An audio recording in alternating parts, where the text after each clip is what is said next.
Hello and welcome to a video of the RaceCapture track.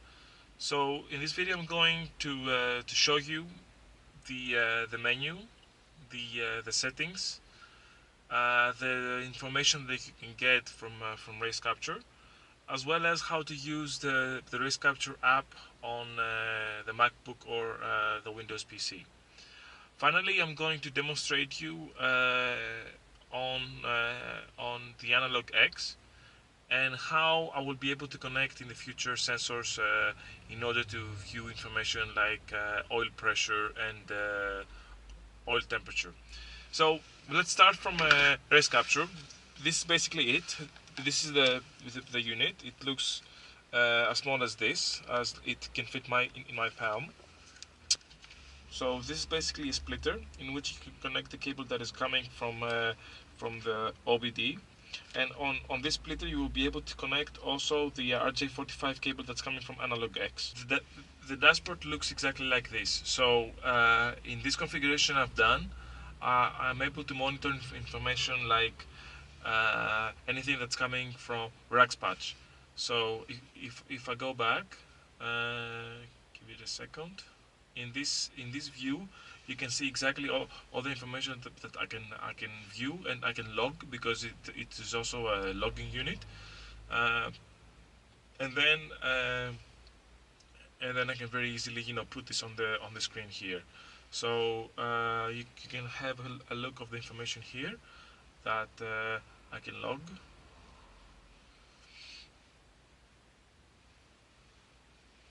So the screens that the RaceCapture gives you is basically this. It's an overview of 4 plus 4 plus 3 gauges. That those gauges will always sit, and they will not move if I change. So this is another view.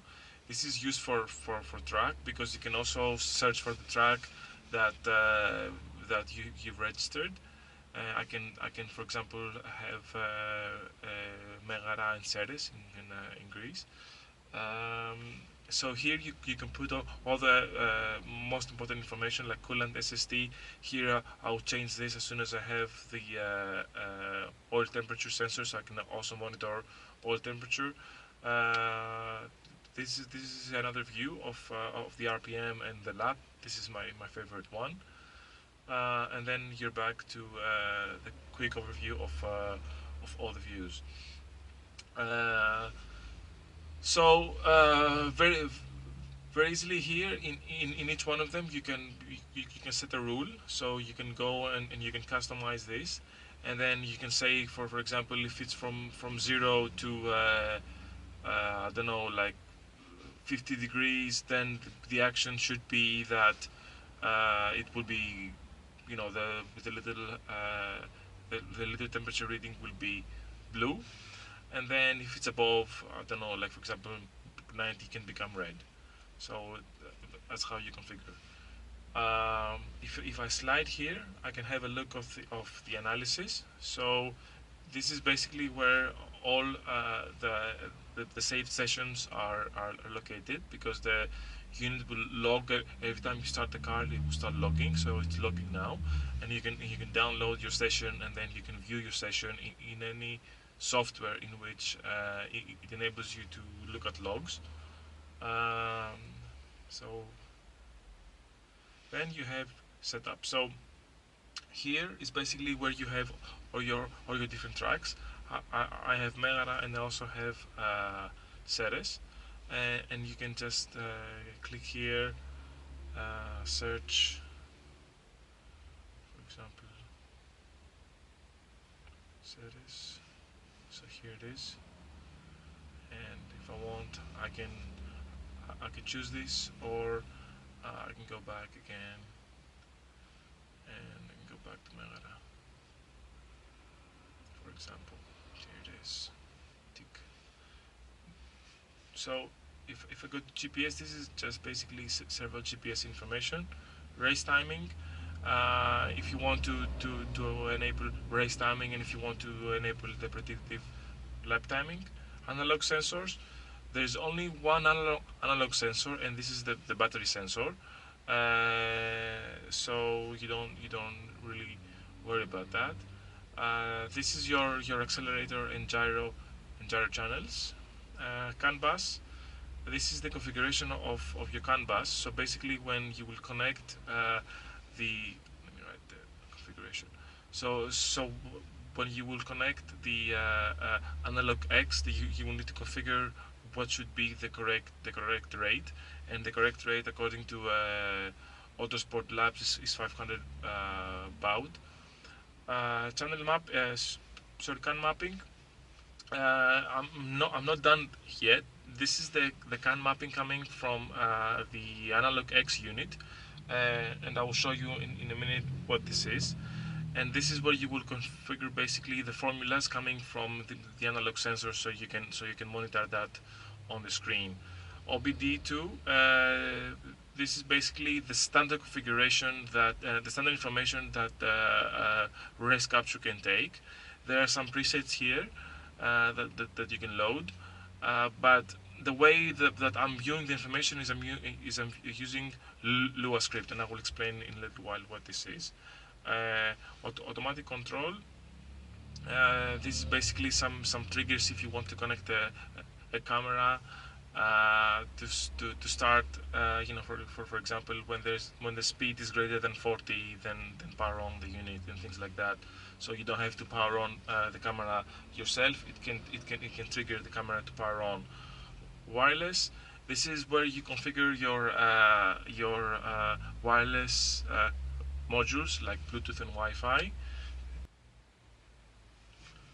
So this is where you would configure your telemetry device ID, and using this ID, and if your device is connected on the internet, you can basically upload all this information into the Autosport Labs cloud, and then your body or the pit wall can basically take this information and view it. It's like telemetry information. So all the information that you are uploading, then in the pit wall they can monitor this.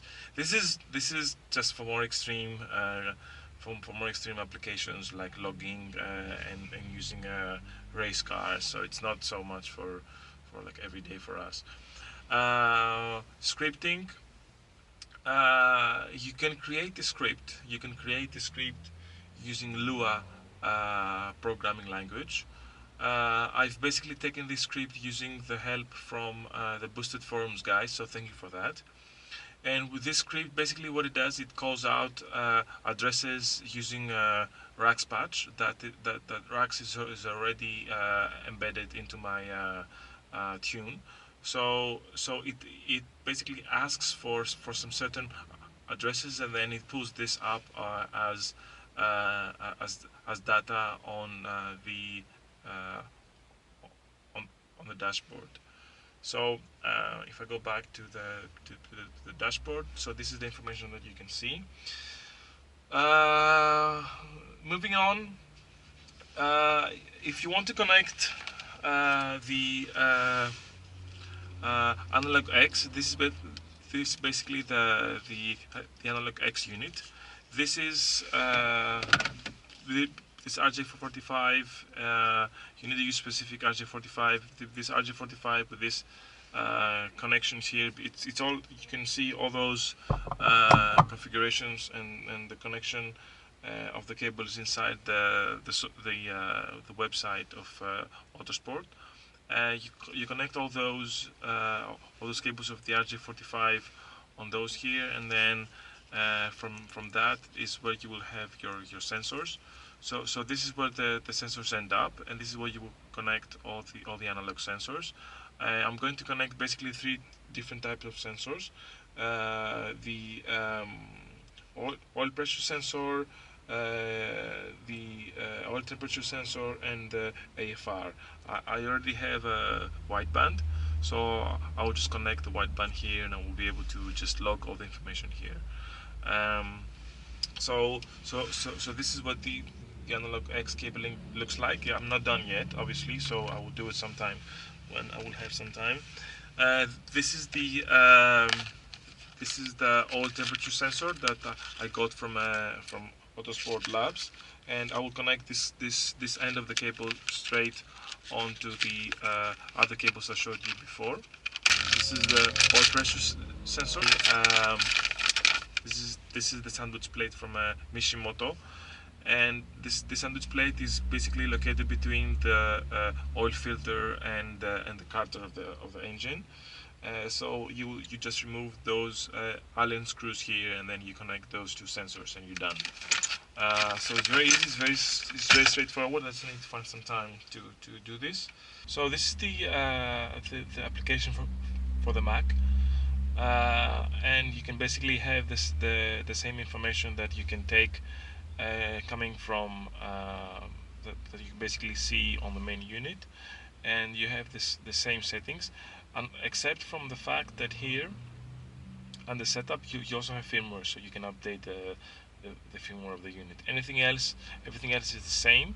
As far as I'm concerned, this is just much easier for you to do the configurations and the different settings that you want to do. So what I have here is basically the screen that I was using before. So some things are different. So before, on the main unit, I have knock. Here I don't have anything, so you can do this if you want. You can have different configurations between the devices that you're using. It's very easy to do if you want. So here you have also the preferences. For example, if you want to start recording the session, if you want to send the telemetry information, and then also you have the analysis view. So if you're logging here, you can also start logging, with your PC, and then like download all this information. So it's very easy to do if you want, and of course you have the overview of the dashboard. I think here is just easier to configure things if you want to do the settings. For example, if I go into the setup and the CAN mapping, it's just much easier to put in values here than it is on the Android head unit. So that's basically it. This is basically what RaceCapture looks like. What I'm going to do is I'm going to start the car, and you can see also how it behaves, and how fast you can have this information coming from the PC, from the ECU of the car on the screen. So I'm going to start the car up, so you can see the information as it appears on the screen.